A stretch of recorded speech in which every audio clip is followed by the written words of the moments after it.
కూటమి ప్రభుత్వం అధికారంలోకి వచ్చి ఏడాది మాత్రమే అయినప్పటికీ వచ్చే ఎన్నికల్లో విజయభేరి మోగించటం కోసం ఇప్పటి నుండే జగన్ కొత్త వ్యూహాలను ప్లాన్ చేస్తున్నట్లు తెలుస్తోంది. టీడీపీ కంచుకోట లాంటి నియోజకవర్గాల్లో వైసీపీ బలమైన నాయకులను నియమించడం ద్వారా ఊహించని ఫలితాలను సాధించవచ్చనే ఉద్దేశంతో ఇప్పటి నుండే జగన్ రంగంలోకి దిగుతున్నారని జోరుగా ప్రచారం జరుగుతోంది. అయితే టీడీపీ సీనియర్ నాయకుడైన అచ్చెన్నాయుడుపై గెలుపు సాధించడం కోసం టెక్కలిలో ధీటైన నాయకుడిని రంగంలోకి దించి అక్కడ పార్టీ జెండాను ఎగురవేయనున్నారని వార్తలొస్తున్నాయి. ఒకప్పుడు టెక్కలి నియోజకవర్గంలో వర్గపోరు ఎక్కువగా ఉండేది.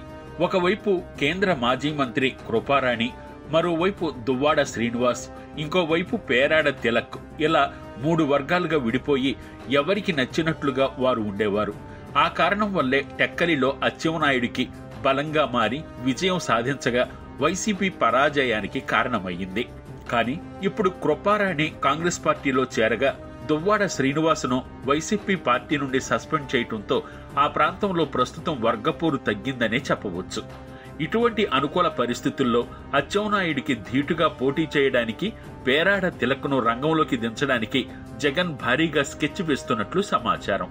అంతేకాకుండా తిలక్ వెనక నడవటానికి సెకండ్ క్యాడర్ గా ఉండడానికి ఎవరూ అంగీకరించకపోవడంతో బొత్స వార్నింగ్ ఇచ్చినట్లు తెలుస్తోంది. అధిష్టానం చెప్పినట్లుగా అందరూ నడుచుకోవాలని, పార్టీ అధినేత నిర్ణయాలకు ఇష్టం ఉన్నవాళ్లు పార్టీలో ఉంటే ఉండాలని, లేదంటే పార్టీ నుండి వెళ్లిపోవచ్చని స్ట్రాంగ్ వార్నింగ్ ఇచ్చినట్లు సమాచారం. ఈ వార్నింగ్ తోనే వెన్నుపోటు దినం వంటి కార్యక్రమాలకు నాయకులు భారీగా తరలివస్తున్నారని పలువురు అభిప్రాయపడుతున్నారు.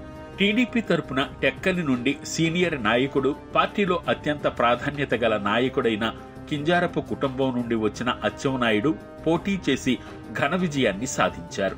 అయితే ఆ నియోజకవర్గంలో వైసీపీ నాయకులు 3 వర్గాలుగా విడిపోవడం వల్ల వైఎస్ఆర్సీపీ పార్టీ పరాజయం పాలయ్యిందని సీనియర్ నాయకులు అభిప్రాయపడుతున్నారు. కానీ ప్రస్తుతం టెక్కలిలో వర్గపోరు కాస్త తగ్గిందని నేతలు భావిస్తున్నారు. దీంతో వచ్చే ఎన్నికలకు సమయం ఇంకా 4 ఏళ్లు ఉండడంతో అప్పటికి ఈ నాయకుల వర్గపోరు లేకుండా అలాగే ఉంటారో లేదో అన్న సందేహాలు పలువురిలో కలుగుతున్నాయి.